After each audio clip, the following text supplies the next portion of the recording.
Hi guys, and welcome back. Today we have a short update on our Project Mini, which is also known as Toby. If you're wondering, the car is actually named after my son, who's called Tobias, and I bought the number plate for him a while ago. I wasn't able to put it on a car, and the Mini seemed like a really good fit. As you know, we name all of our cars, and that's the name that we chose for this one.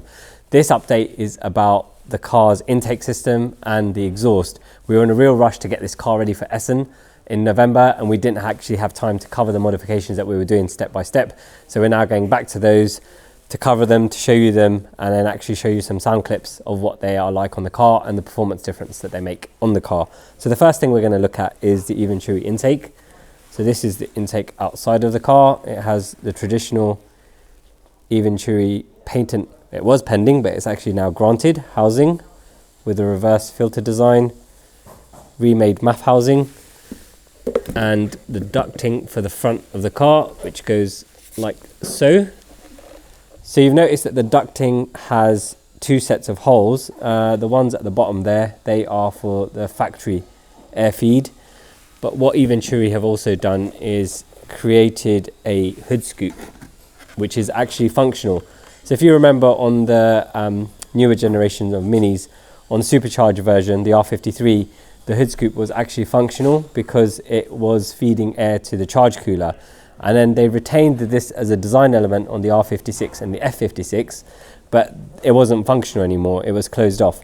So essentially that goes onto the bonnet and fits in like so, and then actually directs more air into the scoop. So it works really well. So not only have you got the factory air feed, you've actually got cold air coming in from the bonnet scoop.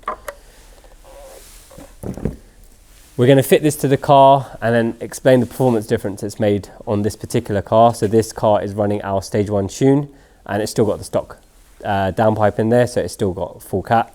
And we've also fitted the Super Sprint exhaust. Now the Super Sprint exhaust doesn't add any power as a catback, but we've done it mainly for the noise and to change the looks of the car. The back of the car is quite stubby, and the stock tailpipes are quite small, so the Super Sprint ones are quite large, and I think they suit the stubby nature of the car. You're used to seeing one of my techs, Aston or Hash, fitting intakes and other parts on cars, but as they're both very busy, I'm going to have to fit it myself. So I'll show you how simple it is.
With the scoop removed, we can take a closer look at where the Eventuri gets its secondary air feed. These cutouts are actually from factory, so there's no cutting or drilling or any modification involved on this part. So once the stock grill is out, this is what it looks like. And with the Eventuri carbon duct fitted here, it directs the air through the stock locations, which matches up perfectly with the scoop at the front of the engine.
start the car up and see what it sounds and goes like. I have had this intake on and off the car for quite a while during development and testing process, so I'm kind of familiar with it. You'll have to excuse us today as well. There's no outside shots because it's been raining really badly, not surprisingly, in the UK, and it's not looking too good for outside shots at the moment. So as you guys know, we have fitted the wave track diff, and that's made such a big difference to the car in terms of the way it can put power down in the wet. In terms of the intake, the noise is vastly increased. You can hear the turbo spooling harder.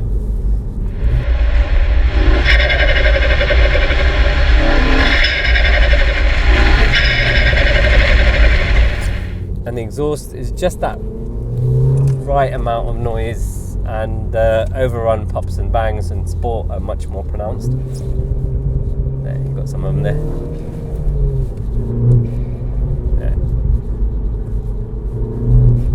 In a way, the intake makes a kind of childish turbo noise, but manufacturers these days, they try their best to muffle like so much of the sound that it's nice to actually hear what the car's doing.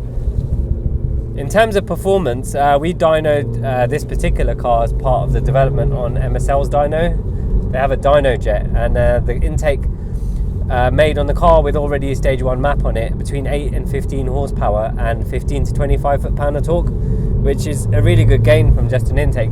But when I was explaining to you the sort of weaknesses with the stock one and how this one improves on it, you can see how that could be making so much of a difference, because it has a direct air feed now through the hood scoop that keeps the IATs down like consistently. I've also V-boxed the car as part of development, and 100 to 200 kph it was doing 11.69 with just the tune, and with just the Eventuri intake fitted and no other changes, I managed to do 11.27. So that's a 0.4 second difference. That's almost half a second. And at that speed, that's quite a big difference. I'd be pulling quite a good few car lengths on another car. Also, as with most Eventuri intakes, the throttle response is much sharper. It just feels like the turbo is just spooling up that much quicker.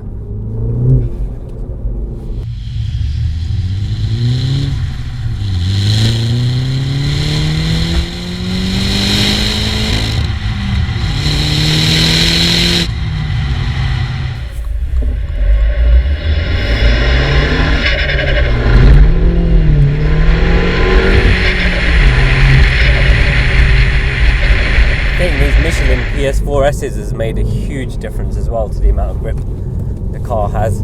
It came with those Michelin Primacy tyres or whatever they are. They're not a performance tyre at all. And when we switched over to the 18-inch forged wheels from 660 in the PS4 S and the diff, it's made a huge difference. I think out of the current crop of road tyres, PS4 S is definitely my favourite. It used to be the Super Sport, but I think where they've improved it is in its wet weather performance.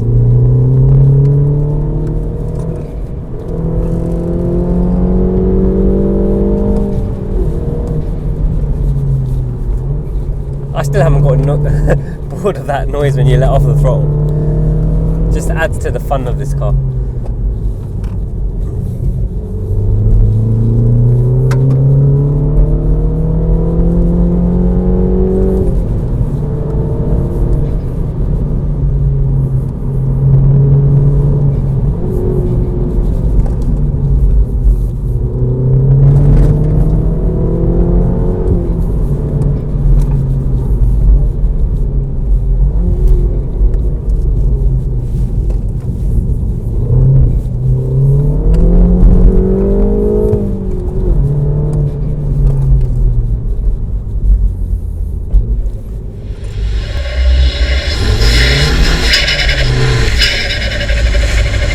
Also works on the JCW model. I didn't have a chance to do any acceleration tests on the particular car we were using, but again that had a Evolve Stage 1 remap, and just with adding the Eventuri, that gained actually more power than the Cooper S. It gained around 15 to 22 horsepower and 20 to 25 foot-pound of torque.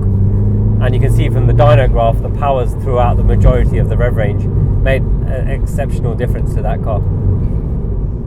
Thank you so much for watching, guys. If you'd like to watch more of this project, you can do so over here. If you'd like to watch what YouTube suggests you might like from our other videos, you can watch that over here. If you like this video, please click on the thumbs up. And if you haven't already, please subscribe to our channel. If you guys have any questions, please drop them in the comment section and we'll do our best to answer them for you.